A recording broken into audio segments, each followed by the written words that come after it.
इस एडिटोरियल को समझने से पहले इसका बैकग्राउंड समझते हैं।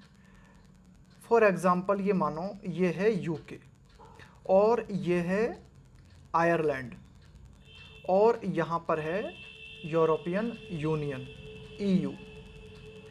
अब देखो मामला क्या है कि जब ब्रेक्सिट डील हुई, ब्रेक्सिट डील में क्या हुआ कि यूके ने कहा कि हम यूरोपियन यूनियन से अलग होना चाहते हैं। यूरोपियन यूनियन में, यूरोपियन यूनियन क्या है, एक संघ है जिसमें यूरोप के कई देश शामिल हैं।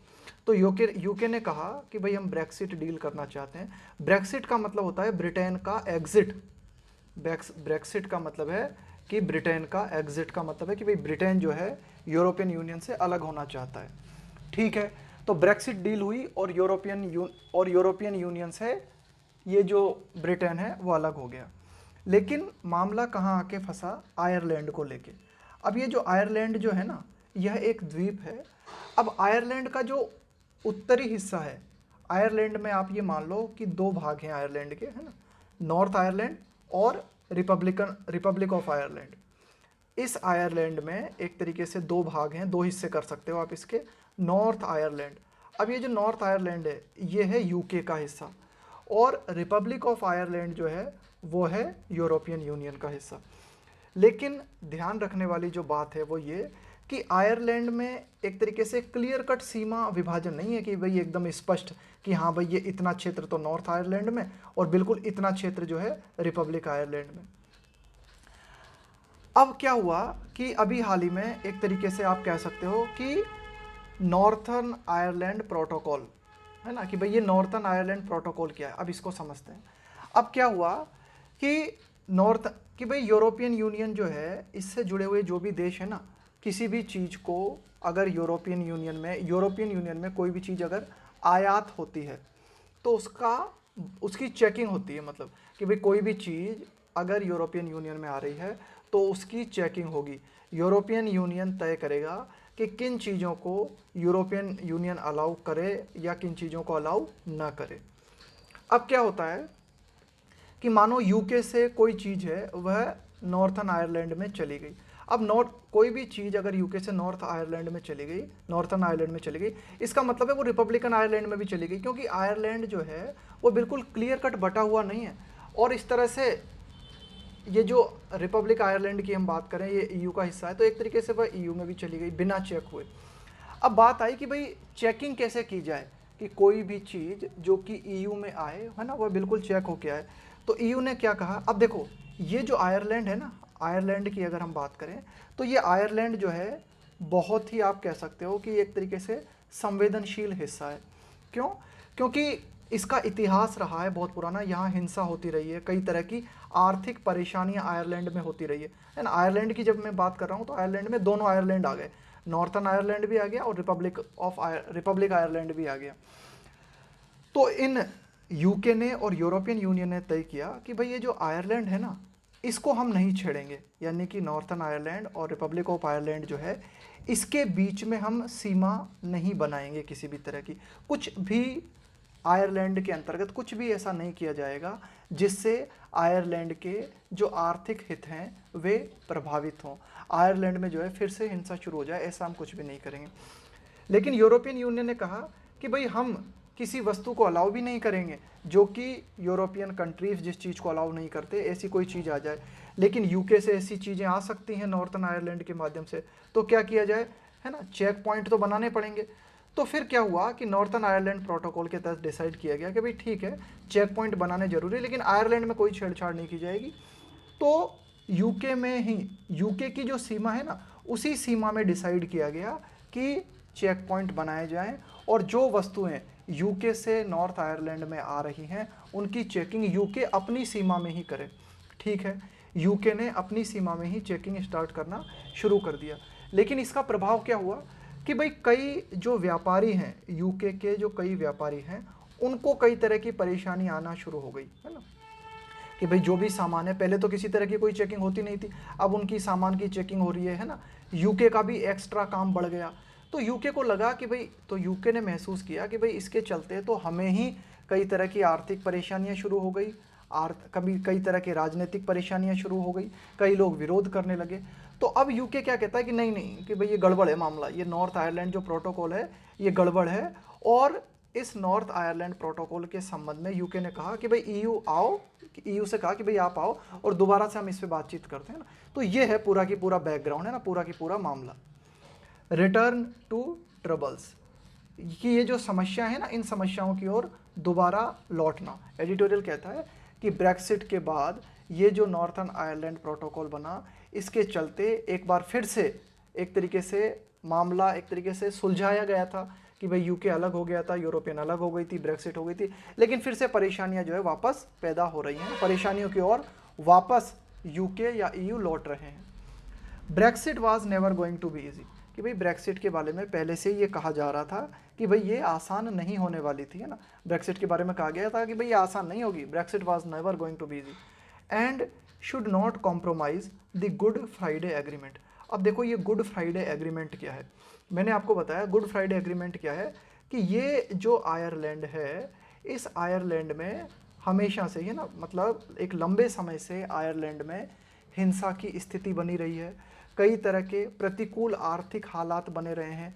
तो इन प्रतिकूल आर्थिक हालातों को ठीक करने के लिए, हिंसा की स्थिति को सुधारने के लिए एक पीस एग्रीमेंट हुआ था आयरलैंड में, इसे गुड फ्राइडे एग्रीमेंट के नाम से जाना जाता है। तो एडिटोरियल यही कहता है कि भाई आयरलैंड में शांति स्थापित करने के उद्देश्य से जो गुड फ्राइडे एग्रीमेंट हुआ था, उससे किसी तरह का कॉम्प्रोमाइज़ नहीं होना चाहिए, उससे किसी तरह का समझौता नहीं होना चाहिए, आप जो करना है वो करो, ये एडिटोरियल कहता है। आगे देखते हैं। The British government's demand to renegotiate parts of the North Ireland protocol. तो ये अब आपको क्लियर है कि भाई नॉर्थ आयरलैंड प्रोटोकॉल क्या है ना। तो ब्रिटिश गवर्नमेंट ने मांग की है रीनेगोशिएट, कि भाई दोबारा से बातचीत की जाए parts of the North Ireland protocol. North Ireland से जुड़े हुए जो प्रोटोकॉल हैं, जो शिष्टाचार है, जो नियम कानून है, उनके कुछ हिस्सों पर ब्रिटिश गवर्नमेंट जो है दोबारा से बातचीत करना चाहती है ना। Of the Brexit agreement with the EU. तो यानी कि जो ब्रेक्सिट एग्रीमेंट हुआ था ब्रिटिश गवर्नमेंट का ईयू से, उसमें नॉर्थ आयरलैंड प्रोटोकॉल की भी बात हुई थी। तो इस प्रोटोकॉल के कुछ हिस्से को लेकर ब्रिटिश गवर्नमेंट दोबारा से ईयू से बातचीत करना चाहती है। तो ये जो मांग ब्रिटिश गवर्नमेंट ने की है, इस मांग ने क्या किया है, मंच तैयार कर दिया है for another round of clash, का मतलब है fight between London and Brussels. London है यहाँ पे ब्रिटेन की राजधानी है ना, यूके की राजधानी, और ब्रसेल्स है यहाँ पे यूरोपियन यूनियन की राजधानी, की एक बार फिर से दोनों के बीच में, यानी कि ईयू के बीच में और यूके के बीच में एक और राउंड की शुरुआत हो गई है। किसका, फाइट का राउंड है ना, एक और लड़ाई है ना, एक तरीके से फिर से जो है लड़ाई की शुरुआत हो गई है, मंच तैयार हो गया है। Just 7 months after the agreement came into force, कि सिर्फ 7 महीनों बाद, कि भाई 7 महीनों बाद कि भाई ये जो दोनों पक्षों के बीच में समझौता है वो अस्तित्व में आया।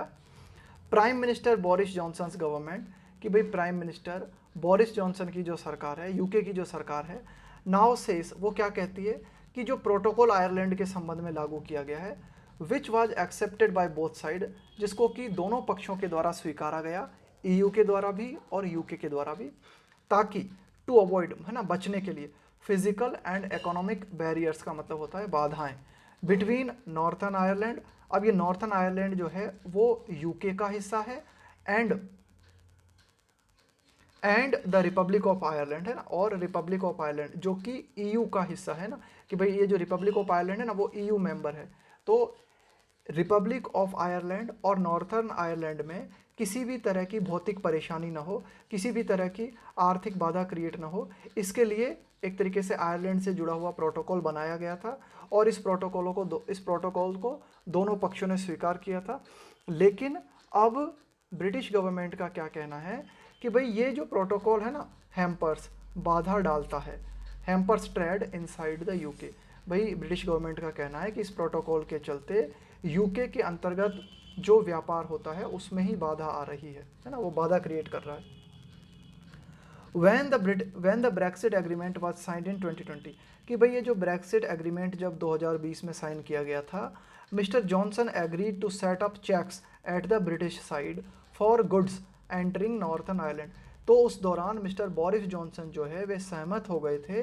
सेटअप का मतलब है स्थापित करना, कि भाई ठीक है हम चेक पॉइंट स्थापित कर देंगे ब्रिटिश साइड में, है ना, यानी कि हम यूके में ही चेक पॉइंट बना लेंगे फॉर गुड्स, जो भी सामान, गुड्स का मतलब है सामान, एंटरिंग नॉर्थर्न आयरलैंड, कि भाई नॉर्थर्न आयरलैंड में एंटर करने वाले सामानों की जांच के लिए मिस्टर बोरिस जॉनसन ने कहा था कि हम यूके के अंतर्गत ही ब्रिटिश साइड में ही चेक पॉइंट बना लेंगे। दिस मीन्ट, इसका मतलब क्या था, in order to avoid, in order to का मतलब होता है ताकि, in order to avoid an economic barrier between the two Irelands, कि भाई ये जो दो आयरलैंड की हम बात कर रहे हैं ना, एक तो नॉर्थर्न आयरलैंड है और दूसरा रिपब्लिक ऑफ आयरलैंड है ना, इनके बीच में किसी तरह का एक तरीके से आर्थिक व्यवधान क्रिएट ना हो, आर्थिक बाधा न आए। ब्रिटेन इफेक्टिवली सेटअप, इसके लिए ब्रिटेन ने क्या किया, बहुत ही प्रभावीपूर्ण तरीके से स्थापित किया किस चीज़ को, one between the British mainland and the island of Ireland. देखो कि भाई आयरलैंड के बीच में, ये जो दो आयरलैंड हैं इनके बीच में किसी तरह का आर्थिक अवरोधक पैदा ना हो, इसके लिए क्या हुआ, इसके लिए ब्रिटेन ने अपनी ही सीमा के अंतर्गत एक आर्थिक अवरोधक क्रिएट कर दिया, ब्रिटिश मेनलैंड और आइलैंड ऑफ आयरलैंड। एक तरीके से देखो कि भाई आयरलैंड के अंतर्गत किसी भी तरह का इकोनॉमिक बैरियर ना पैदा हो, उसके लिए ब्रिटेन को क्या करना पड़ा, ब्रिटेन को ये करना पड़ा कि जो ब्रिटिश मेनलैंड है और जो आयरलैंड है उसके बीच में ही एक बैरियर क्रिएट करना पड़ा। The decision had economic and political repercussions. अब देखो ब्रिटिश गवर्नमेंट के द्वारा ये जो फैसला लिया गया, इस फैसले से क्या हुआ कि कई आर्थिक और राजनीतिक नतीजे उसके हमें देखने को मिले, है ना, कई आर्थिक और राजनीतिक नतीजे, यानी कि बोरिस जॉनसन सरकार पे ब्रिटिशर्स ने दबाव डाला, राजनीतिक दबाव उनको भुगतना पड़ा, इसके अलावा उसके आर्थिक नतीजे भी भुगतने पड़े। क्यों, क्योंकि कई व्यापारियों ने ये कहा कि भाई नॉर्थर्न आयरलैंड जो है वह यूके का हिस्सा है और हम नॉर्थर्न आयरलैंड में अगर कोई व्यापार करते हैं तो उसकी हमें चेक पॉइंट से गुजरना पड़ रहा है, यहाँ पर है ना, उसके लिए हमें चेक पॉइंट से गुजरना पड़ रहा है, तो एक तरीके से ये अननेसेसरी बाधा हमारे लिए जो है क्रिएट हो रही है ना। Affecting British traders every time they move goods across the Irish Sea, है ना, अफेक्टिंग प्रभावित करते हुए ब्रिटिश ट्रेडर्स, कि भाई जो ब्रिटिश व्यापारी हैं जब भी, every time they move goods, जब भी वे अपने सामान को मूव करते हैं अक्रॉस द आयरिश सी, जब भी वे एक तरीके से आयरलैंड की ओर जाते हैं तो उन्हें क्या करना पड़ता है, हर बार जो है एक तरीके से चेक पॉइंट से गुजरना पड़ता है, तो ये एक अननेसेसरी बाधा ब्रिटिश ट्रेडर्स के लिए क्रिएट हो गई। आगे देखते हैं।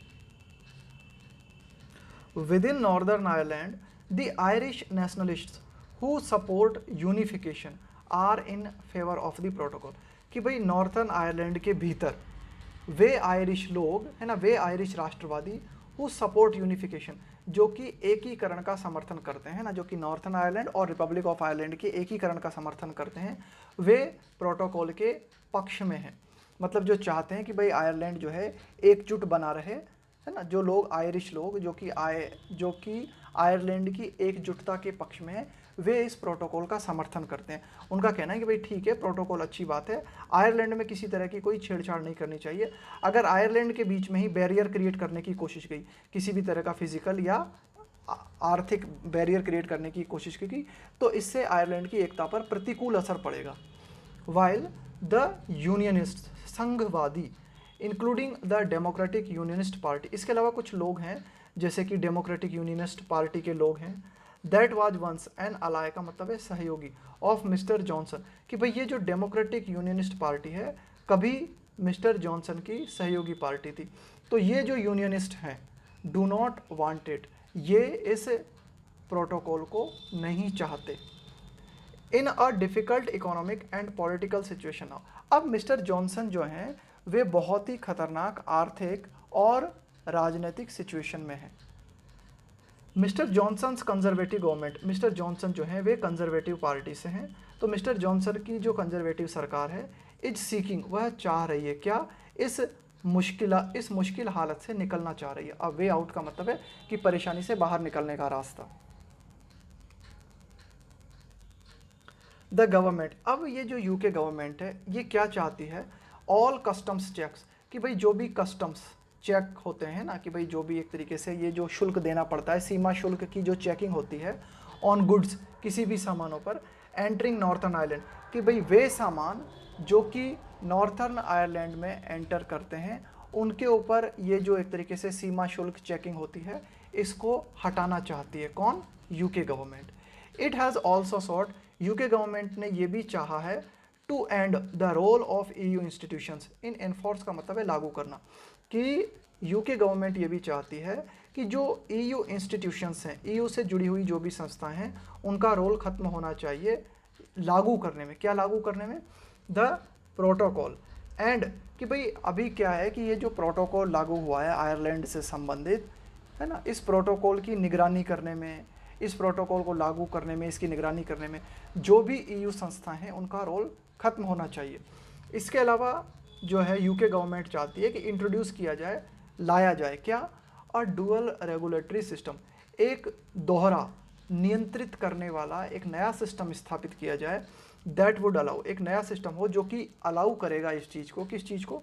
प्रोडक्ट्स, कि भाई जो भी उत्पाद हैं वे फ्रीली सर्कुलेट हो सके, है ना, मतलब इधर से उधर जा सकें इन द प्रोविंस, है ना, इस आयरलैंड क्षेत्र में। इफ़ दे कॉम्प्लाई, कॉम्प्लाई का मतलब है पालन करना, विद आइदर ब्रिटिश और EU standards.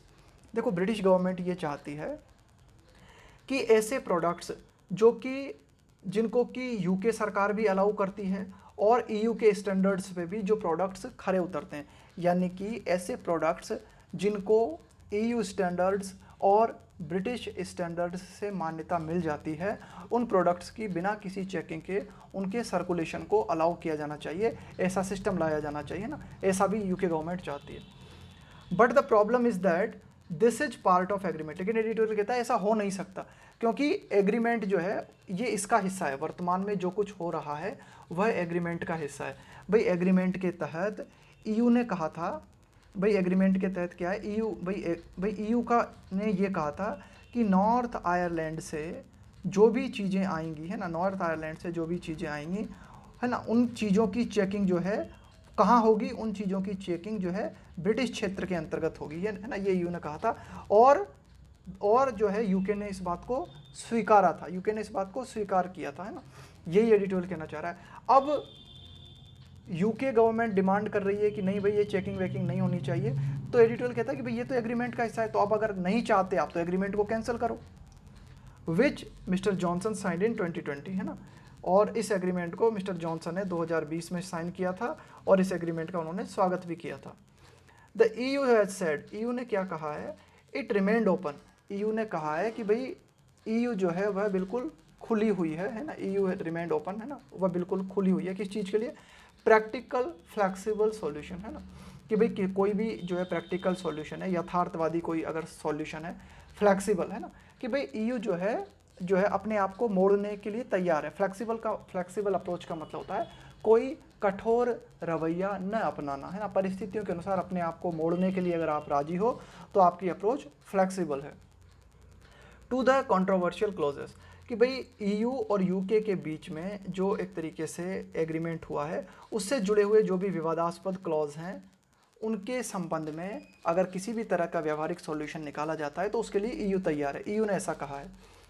Many had warn, कई लोगों ने इस तरह की चेतावनी दी थी, even before the 2016 Brexit vote, कि भाई ये जो ब्रेक्सिट वोट हुआ था ना 2016 में, इससे पहले ही कई लोगों ने चेतावनी दी थी कि ये जो नॉर्थर्न आयरलैंड का जो क्षेत्र है would be a thorny, thorny का मतलब है बहुत ही समस्याजनक issue, if the UK chose to leave the UK. तो कई लोगों ने कहा था कि अगर यूके ने ईयू को छोड़ने का अगर तय किया तो ये जो नॉर्थर्न आयरलैंड का इशू है ये बहुत ही मुश्किलों से भरा साबित होगा, ये मतलब ये मुद्दा जो है बड़ी मुश्किल से सुलझेगा, गिवन, ध्यान में रखते हुए, देखते हुए आयरलैंड्स वॉयलेंट हिस्ट्री, आयरलैंड के हिंसक इतिहास को देखते हुए इस तरह की चेतावनी कई लोगों के द्वारा दी गई थी कि भाई ठीक है, अगर यूके ईयू को छोड़ने का डिसाइड करता है तो बहुत खतरनाक जो मुद्दा रहेगा ना वो रहेगा Northern Ireland. The economic integration and soft borders between the two Irelands were one of the key aspects, का मतलब है पहलू, of the 1998 Good Friday Agreement. देखो क्या हुआ था कि 1998 में गुड फ्राइडे एग्रीमेंट हुआ था। इस गुड फ्राइडे एग्रीमेंट के तहत क्या किया गया था? आर्थिक एकीकरण and soft borders between the two Ireland, कि भाई ये जो दो आयरलैंड्स की हम बात कर रहे हैं, नॉर्थन आयरलैंड्स और दूसरा रिपब्लिक आयरलैंड्स है ना, तो इन दो आयरलैंड्स को क्या किया गया था, आर्थिक रूप से इनको एक किया गया था, और इनके बीच जो बॉर्डर्स है ना, वो बॉर्डर्स भी बहुत ही संवेदनशील तरीके से निर्धारित की गई थी। तो 1998 के गुड फ्राइडे एग्रीमेंट का ये एक पहलू था। क्या पहलू था कि भाई इसको इकोनॉमिक इंटीग्रेशन प्रदान किया गया था और जो है सॉफ्ट बॉर्डर्स डिसाइड की गई थी आयरलैंड के भीतर, और इसके माध्यम से, इस गुड फ्राइडे एग्रीमेंट के माध्यम से ही जो है शांति स्थापित हुई थी। कहाँ? इस आयरलैंड में, आफ्टर 30 ईयर्स ऑफ ट्रबल्स, कि 30 सालों के लंबे हिंसक इतिहास के बाद इस गुड फ्राइडे एग्रीमेंट के तहत आयरलैंड में शांति स्थापित हुई थी। तो इस तरह की चीज़ें भी याद रखना कि भाई ये गुड फ्राइडे एग्रीमेंट जो है किससे संबंधित है, आयरलैंड से संबंधित है, फ्रांस से संबंधित है, जर्मनी से संबंधित है, इटली से संबंधित है, तो आंसर हो जाएगा आयरलैंड, है ना। इस तरह के सवाल जो है ना पूछे जाते हैं करंट जीके में। नाउ मिस्टर जॉनसन की, अब जो मिस्टर जॉनसन है, अब ब्रेक्सिट सपोर्टर, ये जो है ब्रेक्सिट डील को एक तरीके से उसके समर्थक हैं, is caught in a difficult situation. अब मिस्टर जॉनसन जो है वो बहुत ही डिफिकल्ट सिचुएशन में फंस गए हैं thanks to the Brexit.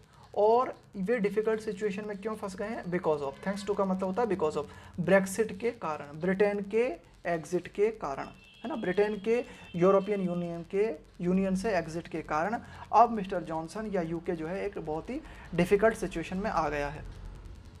For London, London के लिए अगर हम देखें, है ना, यूके के लिए अगर हम देखें, कंटिन्यूइंग विद द प्रोटोकॉल, कि अगर ब्रिटेन जो है आयरलैंड से जुड़े हुए प्रोटोकॉल को अगर जारी रखता है तो इसके माध्यम से will have economic and political consequences, तो इसके चलते ब्रिटेन को कई आर्थिक और राजनीतिक परिणाम भुगतने होंगे। कॉन्सिक्वेंस का मतलब होता है परिणाम, खास करके प्रतिकूल परिणाम। और if the UK moves the customs checks to the border between the two island, और अगर यूके ये कदम उठाता है, क्या कदम उठाता है कि ये जो कस्टम्स चेक्स है, कि भाई जो सीमा शुल्क पे, जो सीमा शुल्क से जुड़ी हुई जो चेकिंग है, अगर उस चेकिंग को यूके अपने ब्रिटिश क्षेत्र से हटा के आयरलैंड के बीच में ले जाता है, to the border between the two Ireland, की दो आयरलैंड के बीच की जो नाजुक बॉर्डर है, अगर वहाँ पे कस्टम्स चेकिंग स्थापित की जाती है, तो इसके माध्यम से इट कैन अपसेट, अपसेट का मतलब है एक तरीके से बिगाड़ देना, द पीस एग्रीमेंट। तो ये जो गुड फ्राइडे पीस एग्रीमेंट है वो है ना, वह बिगड़ सकता है और आयरलैंड में दोबारा से जो है हिंसक हालात क्रिएट हो सकते हैं। आयरलैंड का जो इकोनॉमिक इंटीग्रेशन है उसे नुकसान पहुंच सकता है। In the event of the absence of an agreement either party, in the event of का मतलब है अगर ऐसा होता है, एन अब्सेंस का मतलब है अभाव, ऑफ एन एग्रीमेंट, कि भाई ईयू और यूके अगर किसी एग्रीमेंट पे नहीं पहुंच पाती है तो इन दोनों पक्षों में से कोई भी पक्ष can suspend the protocol, way Ireland से जुड़े हुए प्रोटोकॉल को सस्पेंड कर सकते हैं यूजिंग आर्टिकल 16। भाई जब ब्रेक्सिट डील हुई थी उसके तहत ये जो आयरलैंड से जुड़ा हुआ प्रोटोकॉल स्थापित किया गया था, उसमें ये बात भी कही गई थी कि अगर दोनों पक्ष किसी बात को लेकर एग्री नहीं कर पाते हैं तो वे आर्टिकल 16 का प्रयोग करते हुए क्या कर सकते हैं, इस आयरलैंड से जुड़े हुए प्रोटोकॉल को सस्पेंड कर सकते हैं। लेकिन अगर इस आयरलैंड से जुड़े हुए प्रोटोकॉल को सस्पेंड किया जाता है तो इसका मतलब क्या है, द क्राइसिस का, कि ये जो संकट है वुड बी बैक, ये वापस लौट जाएगा कहाँ पे, टू स्क्वायर वन, कि भाई जहाँ से समस्या खड़ी हुई थी वहीं पे आप वापस आ जाओगे। अगर आप स्क्वायर वन पे वापस लौट आते हो तो इसका मतलब है जहाँ से शुरू हुए थे वहीं आप वापस आ गए, है ना। बैक टू स्क्वायर वन का मतलब वही ढाक के 3 पार्ट, है ना, कि भाई जहाँ से शुरू हुए थे वहीं आ गए। तो कुल मिला के समस्या तो बनी ही रही, फाइनली जो है मामला तो आपका सुलझा ही नहीं। Both sides should realise, editorial कहता है कि भाई जो दोनों पक्ष हैं उनको इस बात को रियलाइज करना चाहिए, इस बात को समझना चाहिए, the seriousness of the situation, कि भाई ये जो परिस्थिति है इसकी गंभीरता को दोनों पक्षों को समझना चाहिए, and be ready for talks, और दोनों पक्षों को बातचीत करने के लिए तैयार होना चाहिए ना, तैयार रहना चाहिए। एनी अमेंड्स का मतलब है संशोधन, टू द प्रोटोकॉल, कि आयरलैंड से जुड़ा हुआ जो प्रोटोकॉल है अगर इसमें किसी भी तरह का कोई भी संशोधन किया जाता है तो वो संशोधन इस तरह से नहीं किया जाना चाहिए कि आयरलैंड का जो पीस एग्रीमेंट है वो प्रभावित हो। शुड नॉट कॉम्प्रोमाइज का मतलब है समझौता करना, on the conditions that guarantee peace in the island of Irelands, कि ये जो आयरलैंड द्वीप है ना, ये जो पूरा की पूरा आयरलैंड है, इसमें जो एक तरीके से आप कह सकते हो कि गुड फ्राइडे एग्रीमेंट हुआ था, जिसके तहत शांति स्थापित हुई थी, उस शांति से किसी तरह का समझौता न हो, है ना। तो इस तरह का कोई भी संशोधन नहीं किया जाना चाहिए। इसके लिए दोनों पक्षों को जो है बहुत ही गंभीरतापूर्वक बात करनी जरूरी है।